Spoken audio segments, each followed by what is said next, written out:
नमस्कार दोस्तों, मेरा नाम है राज कुमार और आप देख रहे हैं मेरा चैनल इनसाइड बैंकिंग, जिसमें बैंकिंग इनसाइड स्टोरी मैं आपके सामने लेके आता हूं।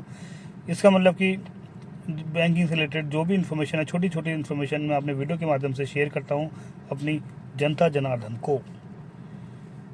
तो हमेशा की तरह आज का वीडियो भी बहुत खास होने वाला है, बहुत इन्फॉर्मेटिव होने वाला है, बहुत अच्छा होने वाला है।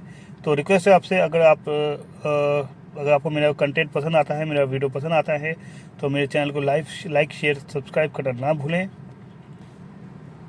तो चलिए शुरू करते हैं आज का वीडियो स्टार्ट करने से पहले मेरा आपसे एक सवाल है, क्या आप लोग यूपीआई ट्रांजेक्शन करते हैं?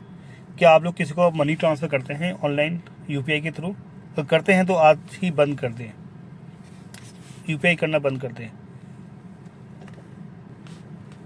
सबको नहीं, अनजान लोगों को, जिनको आप नहीं जानते हैं या जिनसे आप कोई मिले नहीं हैं, और अनजाने में वो आप किसी न किसी रूप में वो आपको ये कह रहा है कि वो आपको कैश दे देता है या आप उनके अकाउंट में कुछ अमाउंट ट्रांसफ़र कर दो। तो सावधान हो जाइए, सतर्क हो जाइए। ऐसा करना खतरनाक है, बिल्कुल ही गलत है। मैं ये नहीं कह रहा कि आप किसी की हेल्प ना करें या अपने पर्सनल यूजेस में यूपीआई ट्रांजेक्शन करना बंद कर दें, नहीं, ऐसा नहीं है। लेकिन अगर कर रहे हैं तो सोच समझ के करिए, क्योंकि आप किसी बड़ी मुसीबत में फंस सकते हैं।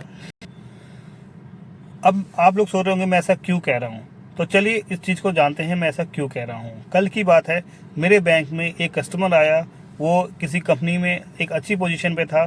उसने बोला कि सर, मेरे अकाउंट में एक एक्स अमाउंट सैलरी का एक एक्स अमाउंट आया है और मेरा अकाउंट ब्लॉक हो गया है। प्लीज़ इसको चेक करिए, मेरा अकाउंट क्यों ब्लॉक हुआ, क्या रीज़न है, किस कारण से मेरा अकाउंट ब्लॉक हुआ है। जबकि मैंने अकाउंट ओपनिंग के टाइम पे सारी की सारी फॉर्मेलिटीज़ पूरी कर दी थी, सारे डॉक्यूमेंट्स जो भी बैंक को चाहिए थे मैंने प्रोवाइड कर दिए थे। जब मैंने चेक किया, उनका अकाउंट की पूरी स्टेटमेंट देखी, उनके अकाउंट के पूरे रिकॉर्ड्स देखे, तो सच में उनके सारे डॉक्यूमेंट्स पूरे थे, सब कुछ ओके था। लेकिन फिर भी मुझे समझ में नहीं आ रहा था कि ऐसा क्या हुआ कि इनका अकाउंट ब्लॉक हो गया। उसके बाद हमारा एक बैक एंड डिपार्टमेंट होता है, मैंने उनको एक मेल ड्रॉप किया। फिर वहाँ से रिवर्ट आया कि इनका जो अकाउंट है वो क्राइम ब्रांच के कहने पे ब्लॉक हुआ है। पहले तो मुझे भी ये चीज़ समझ में नहीं आया कि क्राइम ब्रांच ने आखिरकार ऐसा क्या हो गया कि क्राइम ब्रांच को कहना पड़ा कि भाई इनका अकाउंट ब्लॉक कर दो। लेकिन फिर बाद में जब थोड़ा सा मैंने इन्वेस्टिगेशन किया, जब थोड़ा सा चीज़ें मैंने डिटेल्स में देखी, तब मुझे पता चला कि इनके अकाउंट से कुछ सस्पिशियस ट्रांजेक्शन हुए हैं जो इनको ही नहीं पता इन्होंने किसको भेजा है, कब भेजा है और क्यों भेजा है। फिर जब उस ट्रांजेक्शन के बारे में जब इनको मैंने दिखाया, तब काफ़ी याद दिलाने के बाद इनको कुछ टाइम के बाद सर को समझ में आया कि ये जो ट्रांजेक्शन उन्होंने की थी किसी अनजान आदमी को की थी, किसी अनजान आदमी के कहने पे की थी और बस कर दी थी। क्यों की थी इनको भी नहीं पता। तो अब मैं आपको बताता हूँ कि होता क्या है।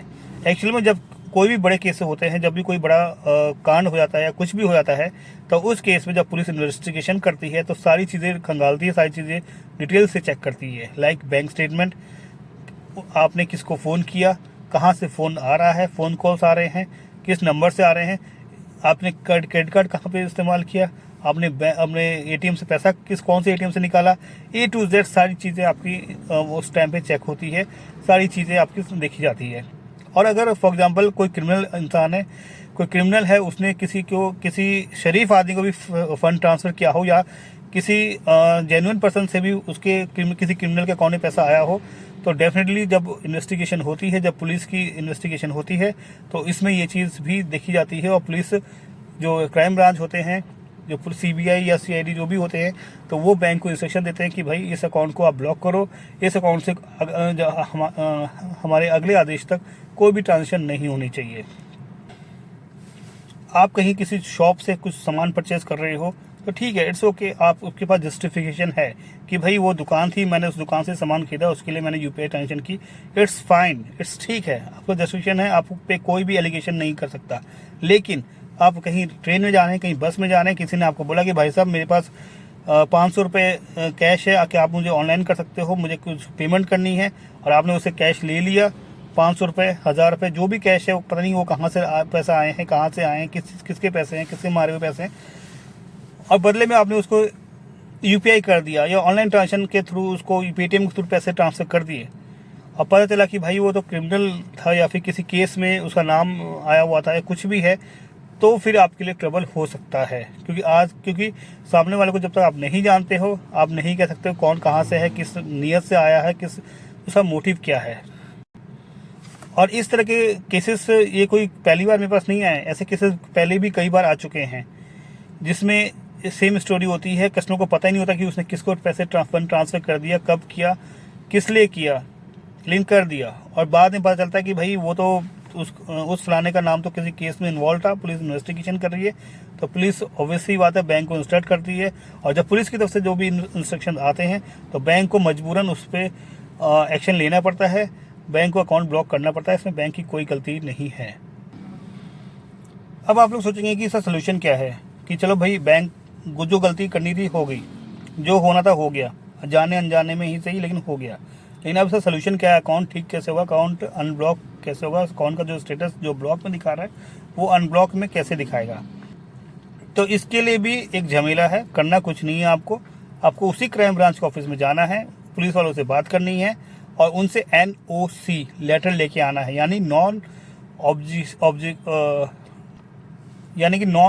ऑब्जेक्शन सर्टिफिकेट लेके आना है पुलिस वालों से, और वो आपको आकर बैंक में दिखाना है। अगर वो इशू कर देते हैं वो सर्टिफिकेट, तो डेफिनेटली आपका जो अकाउंट जो लॉक पड़ा हुआ है, जो ब्लॉक पड़ा हुआ है, वो फिर से रिटेन हो जाएगा, अनब्लॉक हो जाएगा, और आप अपनी सारी ट्रांजेक्शन फिर से दोबारा से कर सकते हैं। तो अगर संक्षेप में बताना चाहूँ कि इस वीडियो को क्यों बनाया है मैंने, इस वीडियो में जो भी कंटेंट मैंने अभी बोले हैं पिछले 5 मिनट में, तो अगर उसका एक शॉर्ट में बताना चाहूँ तो उसका मतलब यही है कि भाई UPI ट्रांजेक्शन या कोई भी ऑनलाइन ट्रांजेक्शन अगर आप कर रहे हैं तो सोच समझ के कीजिए, कोशिश करिए अपने जान में करें। जिसको भी आप पैसे ट्रांसफ़र कर रहे हैं या कहीं से भी पैसे मंगा रहे हैं, तो आपको पता होना चाहिए कि पैसे कहाँ से आ रहे हैं, पैसों का सोर्स क्या है और वो कौन भेज रहा है। किसी भी अनजान आदमी से ट्रांजेक्शन करना थोड़ा सा इग्नोर कीजिए, थोड़ा सा रिस्की हो सकता है, आपके फ़ायदे के लिए कह रहा हूँ।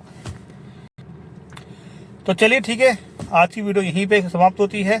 उम्मीद करता हूँ आपको मेरा कंटेंट पसंद आया होगा। अगर पसंद आया होगा तो प्लीज़ लाइक शेयर सब्सक्राइब करना ना भूलें। जल्दी मिलते हैं एक नए वीडियो के साथ, एक नए टॉपिक के साथ। तब तक के लिए नमस्कार। Thank you so much.